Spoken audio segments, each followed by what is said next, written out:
is I'm going to share the screen and hopefully very shortly you should be able to see my PowerPoint and see it as full screen. So if you could just let me know if that works. Brilliant. Great. Okay, so and you've got my email there. Do feel free to get in touch with me if anything comes up.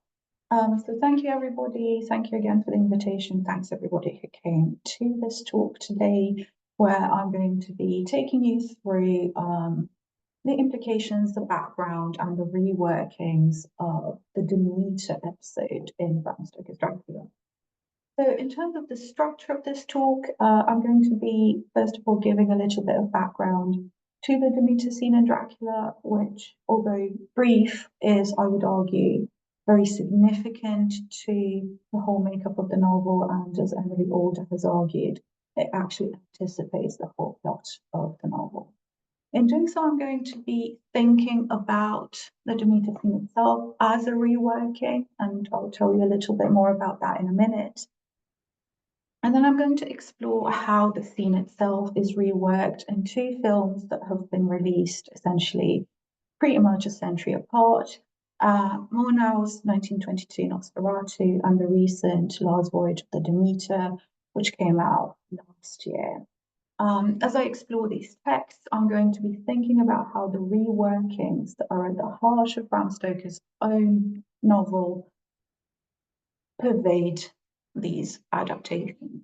So I'm going to excavate this network of reworkings and adaptations, free of focus on the role of horror and particularly the way terror engages the senses. So let me begin with a little bit of background about Bram Stoker's own experience of sea terrors. So on a daily basis, Bram Stoker used to go to work by taking a ferry to cross the Thames. He was employed by the actor and theatre proprietor Henry Irving as a theatre manager at the Lyceum in London. So every day he used to go to work by ferry on the Thames, and on the 14th of September 1882, an elderly man jumped overboard, much like one of the Demeter's mates in Dracula in a suicide attempt. Stoker courageously followed suit. Quickly stripping off his coat, he dived into the infested water to rescue the man, although the man did sadly die afterwards. Stoker's heroic act was awarded the Bronze Medal by the Royal Humane Society, and the Entry-Act wrote about how lucky Henry Irving was to have, I quote, a muscular Christian like Bram Stoker, end quote, managing the Lyceum, for he was sure to come to the rescue of Irving himself whenever he needed. They also published a caricature, which you can see on the slide, of a dripping wet Bram Stoker lauded by Irving, saying, "Bravo, Stoker, we pretend to be heroes on stage, but you really are one." But the experience of the watery terror is not strictly related to Bram Stoker himself, but also to his wife, Florence, and his son, Noel. In 1887, his wife and son were on board the steamship Victoria en route to Dieppe from New Haven when it crashed against rocks in the dead of the night. 20 passengers drowned. Florence later described the agonizing shrieks echoing across the ship as it was slowly sinking into the water, which seemed creeping towards them. So there is a sense of biographical experience that has been reworked into the Demeter scene in Dracula. There is also the research that came into this making, into this writing of the theme.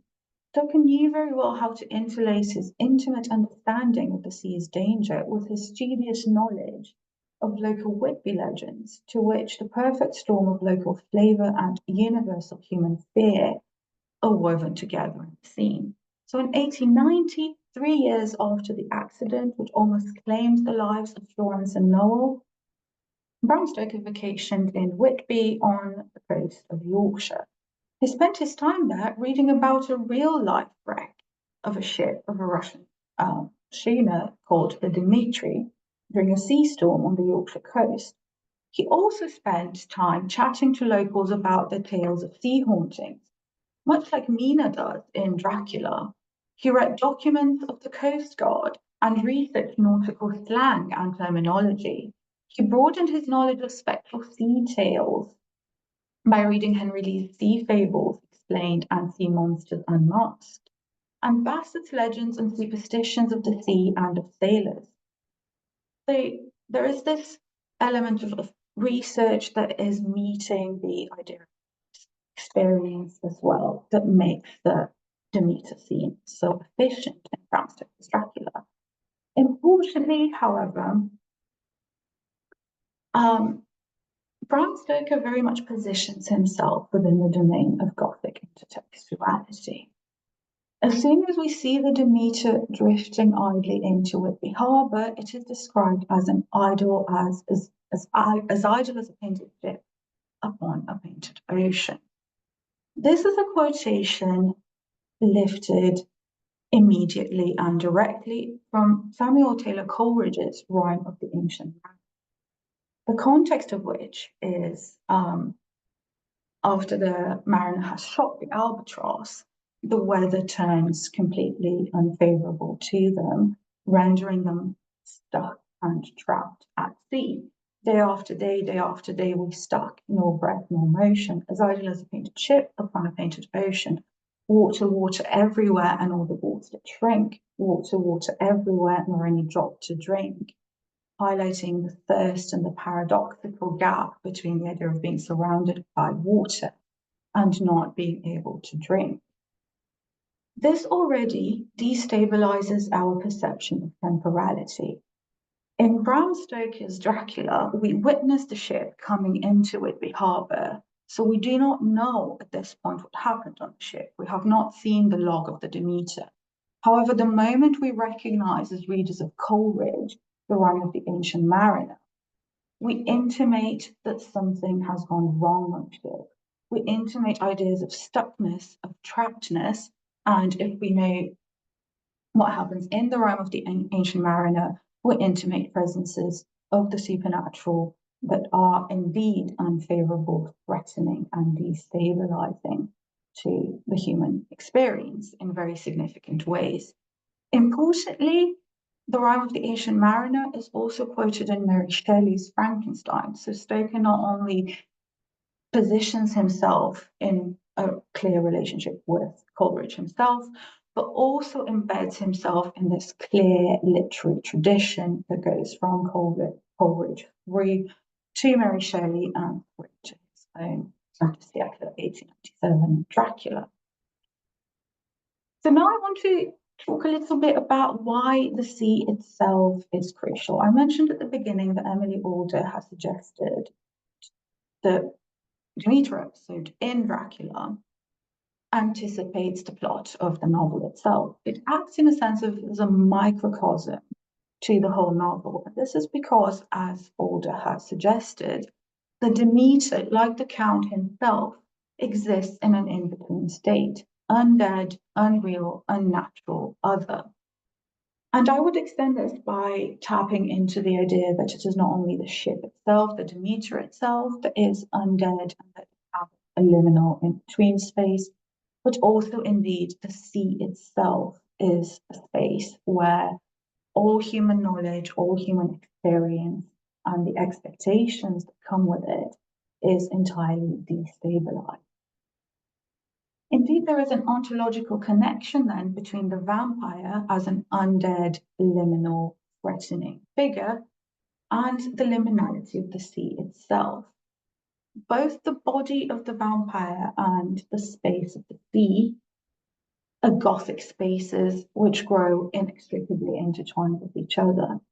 This fluidifies our very sense of knowledge. But by fluidifying our sense of knowledge and destabilizing it opens up new experiences through a sense of Radcliffean terror. To Anne Radcliffe, there is a clear distinction between terror and horror, which, she says, are so far opposite that the first expands the soul and awakens the faculties to a high degree of life.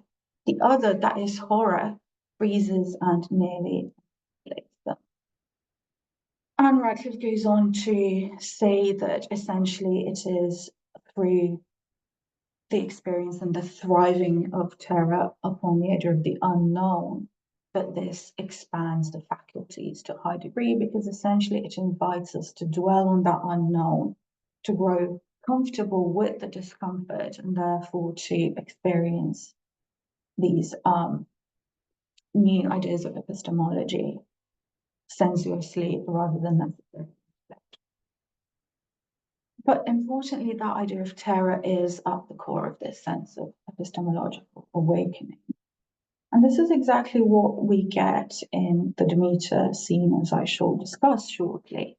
This idea of the space of the sea essentially imaginatively seeps into the landlocked epistemology, though again it remains unknown. As I mentioned just before, we have not yet seen the log of the Demeter. So we intimate that something has gone wrong. We intimate that there are new epistemological horizons that have been opened up there, but we don't know quite what those are. And even when we do get access to the log of the Demeter, we see that the captain's process of understanding what is going wrong on his ship is once again a process of epistemological awakening through terror itself. Of course, we might say that this is an element of the Gothic that is not necessarily tied in with the sea.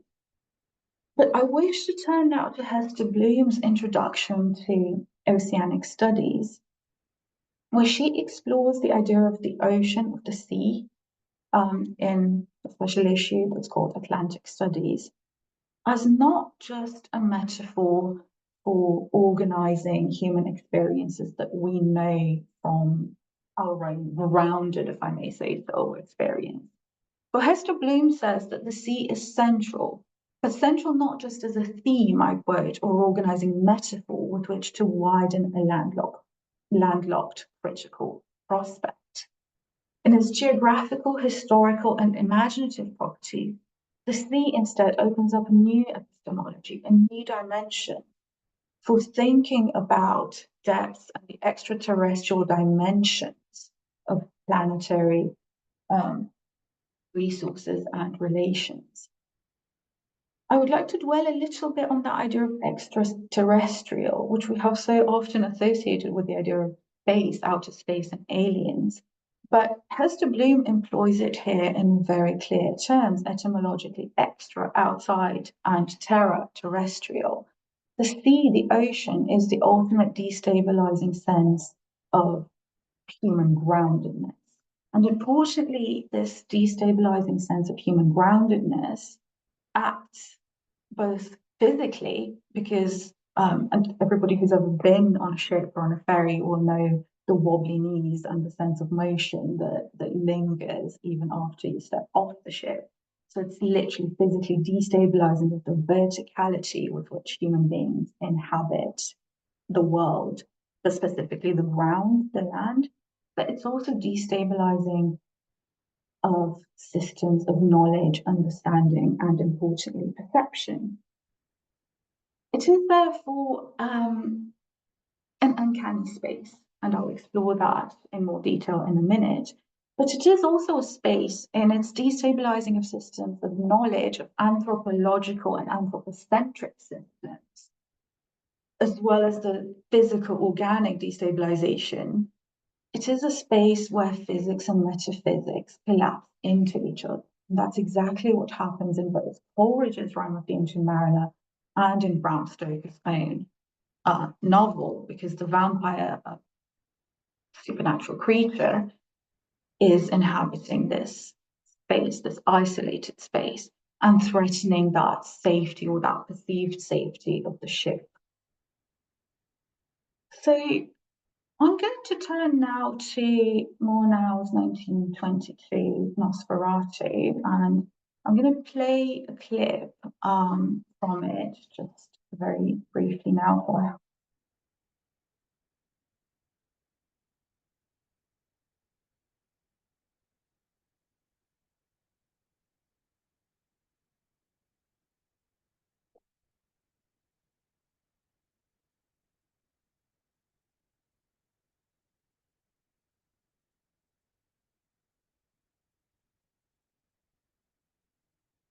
All right, hopefully that, oh, okay, so hopefully that worked and you could see it. And the context is that, as you could see, the body wrapped up in that funeral shroud is being dropped into the sea, which actually intimates the Victorian practices of sea burial.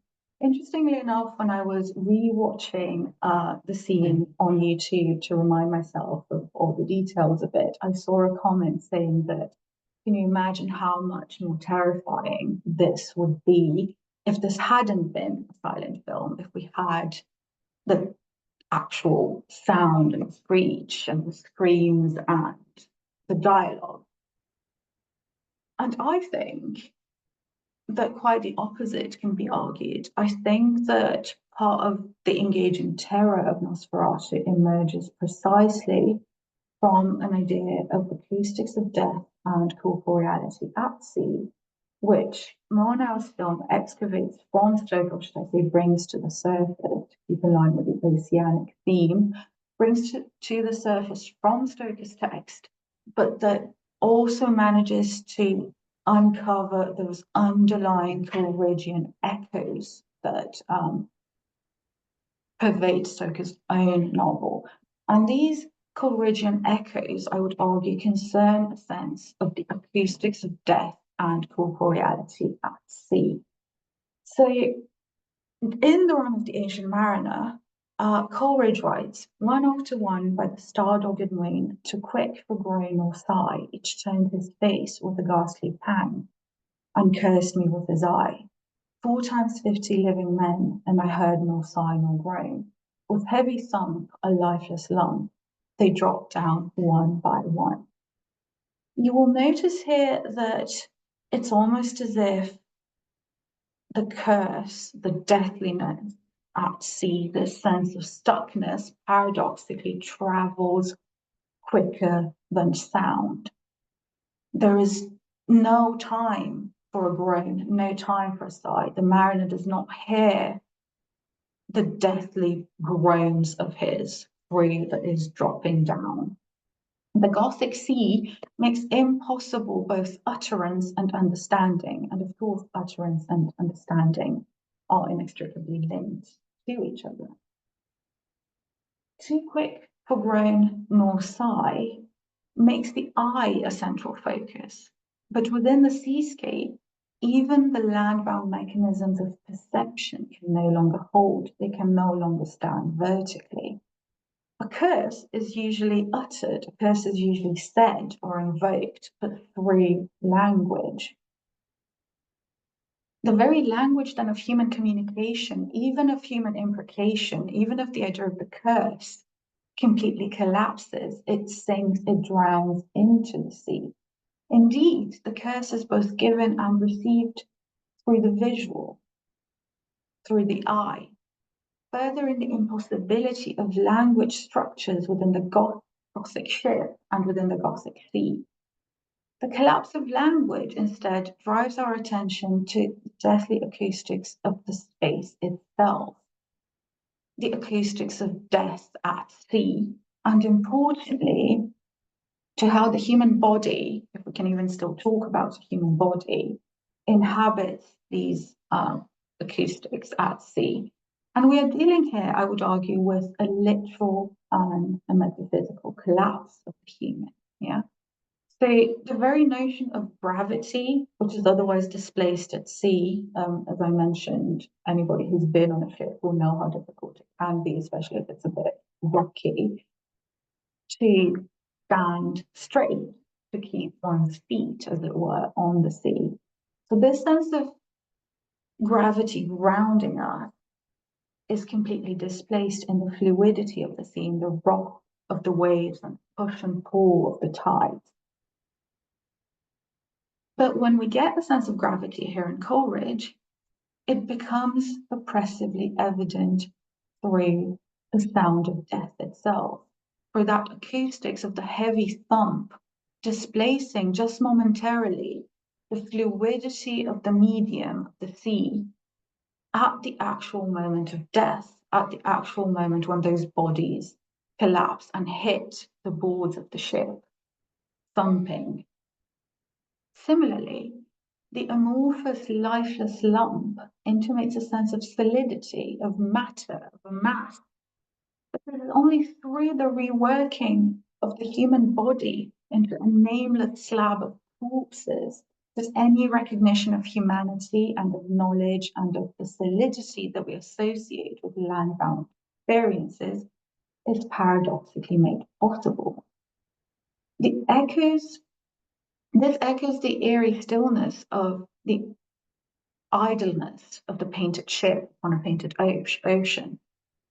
Also echoed, as I mentioned, in Dracula, and reworked to indicate clearly that that stillness, that idleness, is associated clearly with the domain of death and with the domain of undeath. Therefore, the stillness of the sea, the stillness of the ocean, is associated with the only way any sense of humanity can be experienced, by being rendered grotesque and therefore by being rendered vampiric.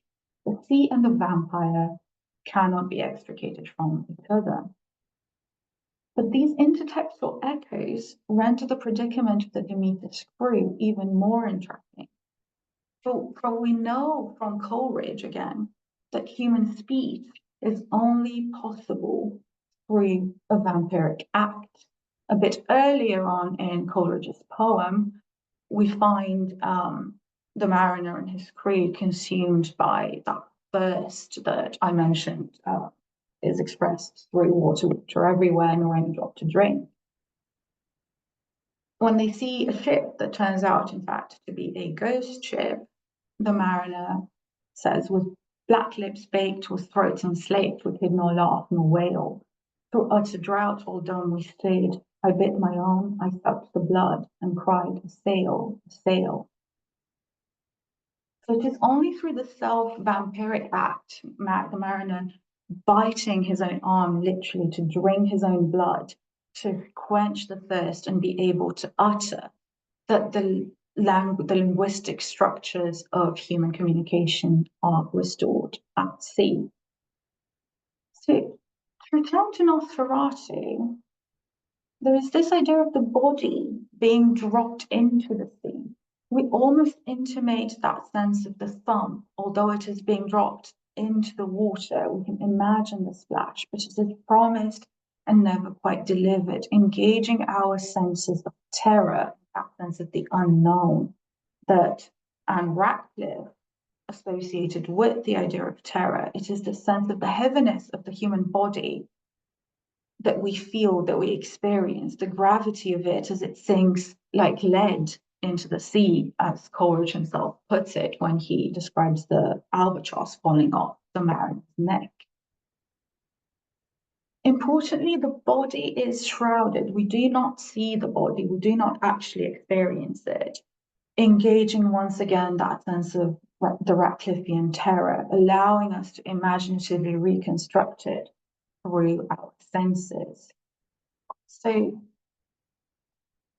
I wish to turn now very briefly to perhaps one of Freud's more pedantic points about the uncanny. So engaging with Jed's definition of the uncanny in relation to E.T.A. Hoffmann's Sandman, Jed proposes that the uncanny arises from the idea that we don't quite know whether a figure is human or automaton,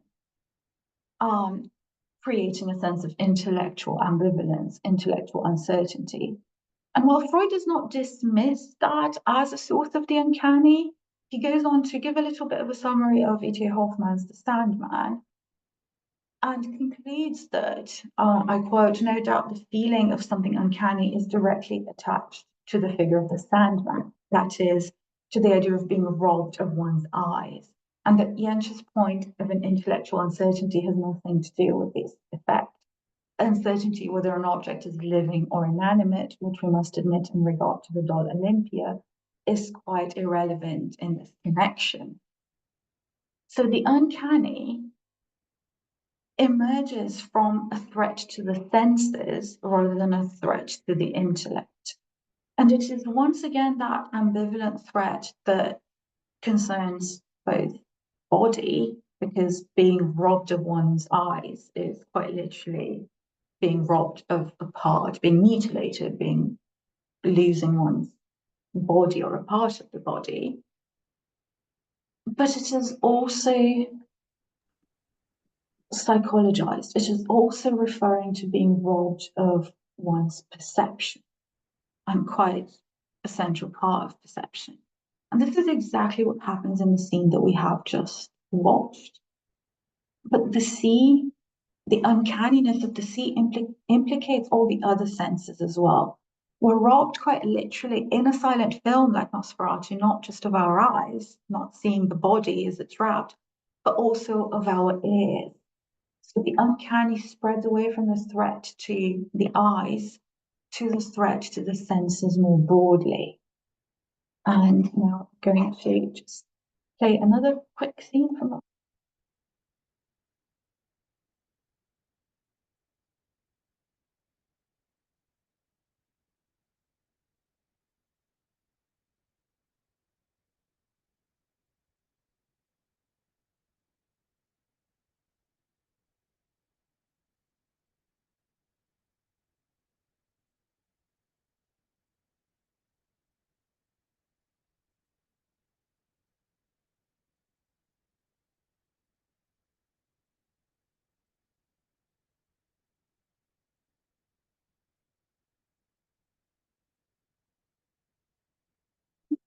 so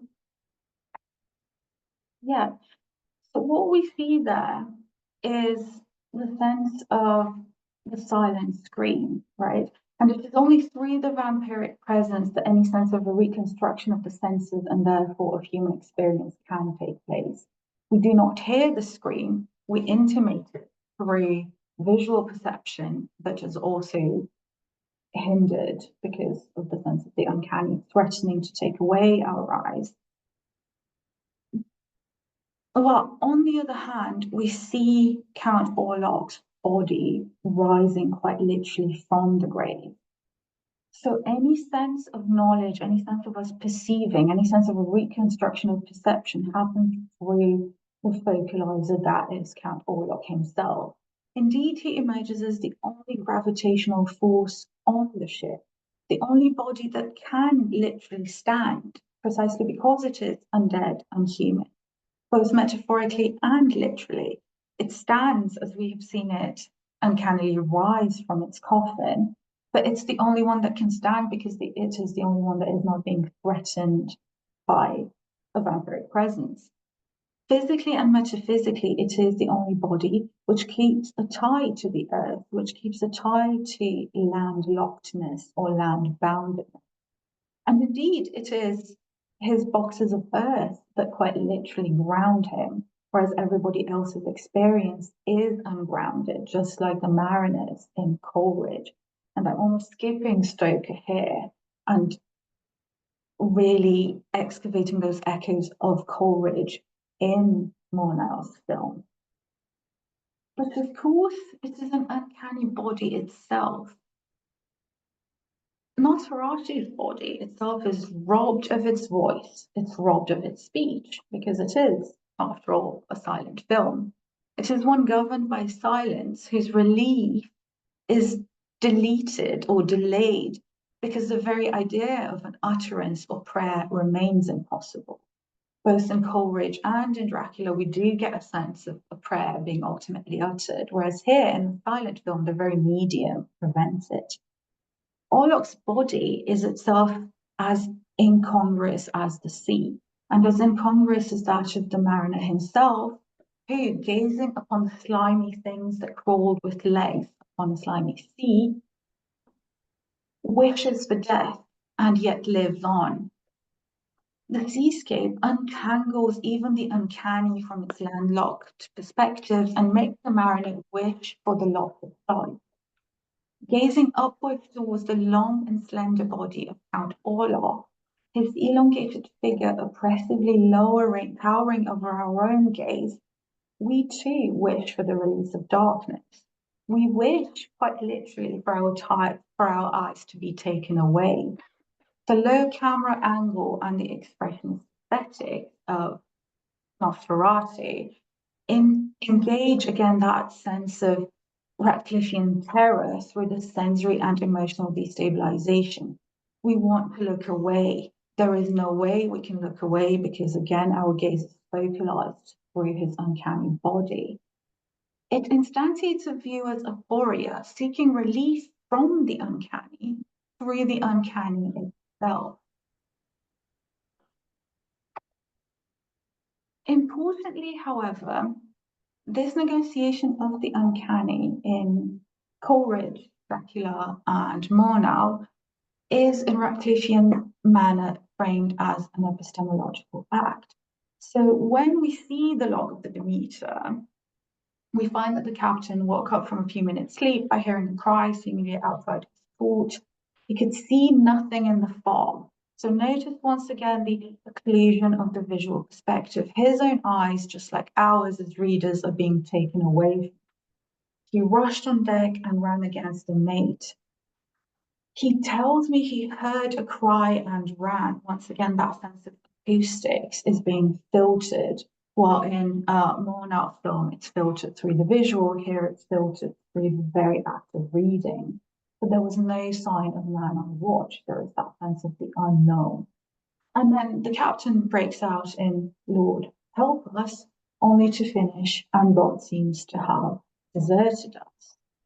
So we are made privy to the captain's thought process and witness the rapid slippage from the prayerful, almost incantational Lord help us to the resigned God seems to have deserted us. This demonstrates the back and forth, again, the push and pull, the fluidity with which he goes from skepticism to assent to trust and to desperation. Again, which makes the presence of the vampire in such an entrapping and dislocating space really uncanny. The captain of the Demeter and the skeptical men later in the narrative need to accept, but accept sensorially, accept emotionally the existence of the vampiric supernatural, only later to be able to assess it, understand it, and consequently fight it.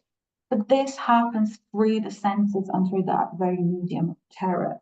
There is a theological leap of faith involved here, akin to the medieval concept of the cloud of unknowing, a spiritual guide to contemplative prayer, which invites the believer to surrender and lose themselves in God by accepting that a full knowledge of God is not possible.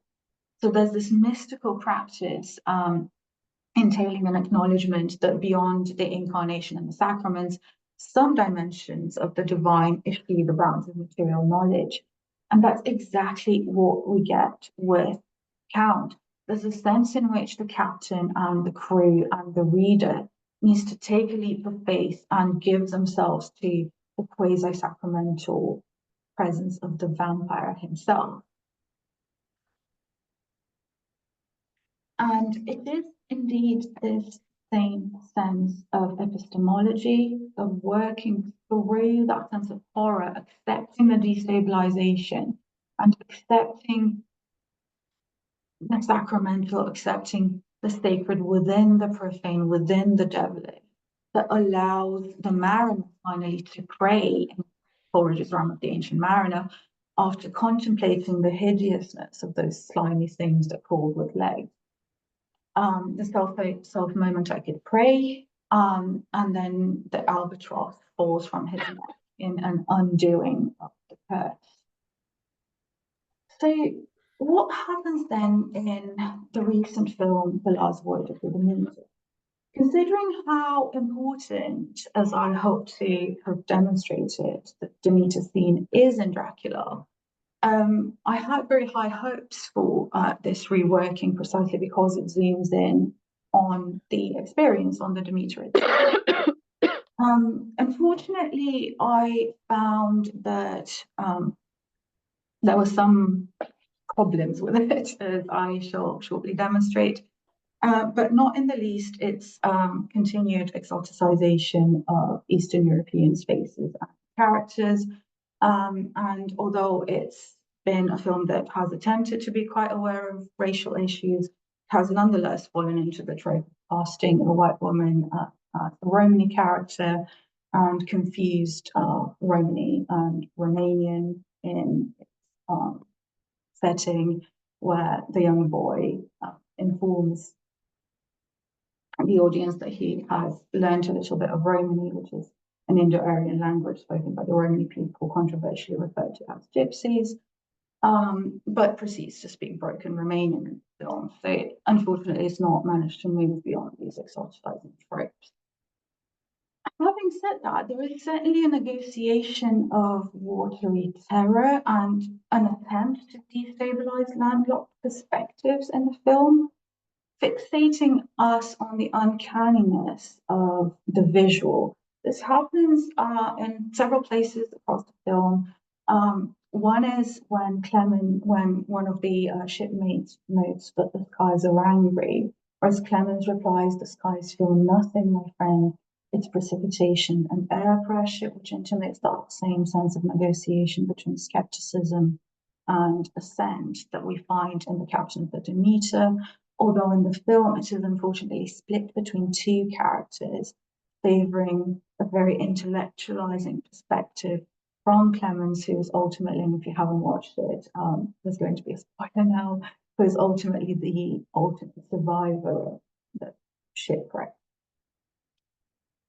When one of the crew members is attacked, Petrovsky, we do get this monstrous hand of Dracula over his face, and we see his dead eyes staring into the camera, which I think is probably the moment in the film where this sense of uncanniness, the lack of perception, while at the same time fixating us on the eye staring out into the camera and towards us with a haunted look stuck in it. This is where it really gets into those ideas of excavating the uncanny and engaging the senses through the threat of both seeing and not seeing, which, as we've seen, is the very destabilization of the uncanny at sea. However, while I would argue generally against Radcliffe that horror cannot foster epistemologies, I think there is a certain epistemology of horror itself. I think that in a text that's steeped in the romantic Gothic Coleridge and filtered through Mary Shelley as Bram Stoker's Dracula is, in The Last Voyage of the Demeter, the relationship between terror and horror slides a little bit too heavily on the side of horror and on the side of revelation. Essentially, the revelation that there is indeed a vampire on the ship comes about 47 minutes in.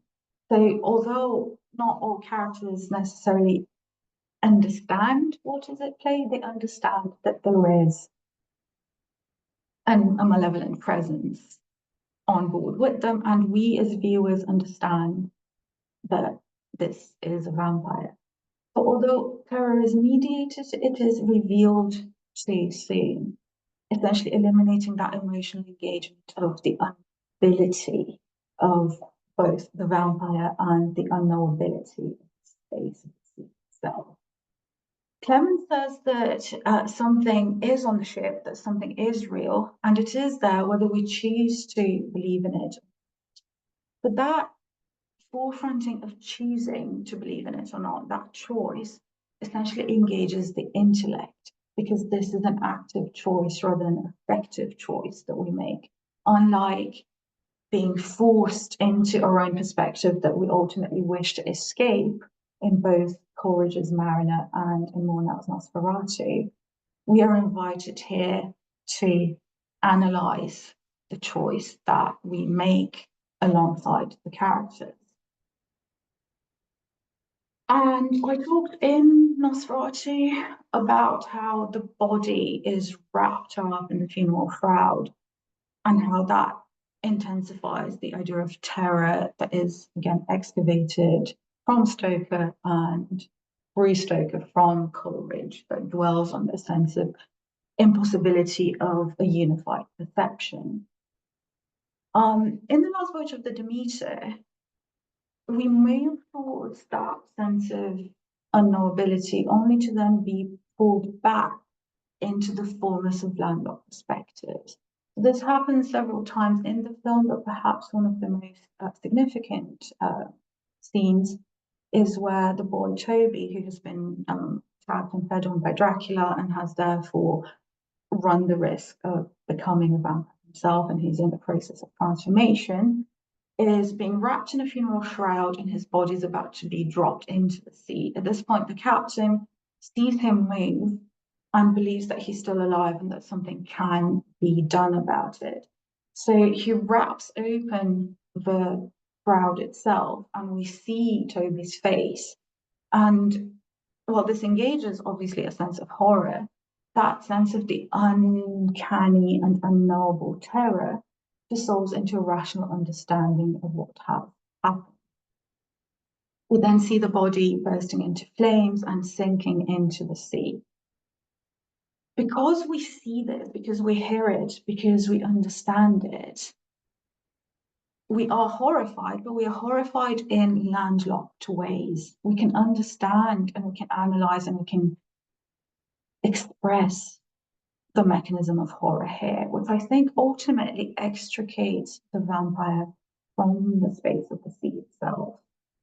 And while that, I think, can work quite well in terms of a broader adaptation of Dracula, if we go back to the idea that I began with, that drawing on Emily Alder's argument that the ship is like the Count, I think that takes away from that very uncanniness, that fluid uncanniness of the vampire itself, essentially reinforcing a product of finality.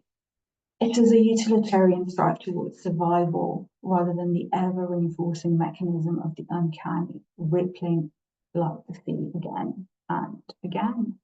So thank you very much for listening, and I will stop sharing my screen now.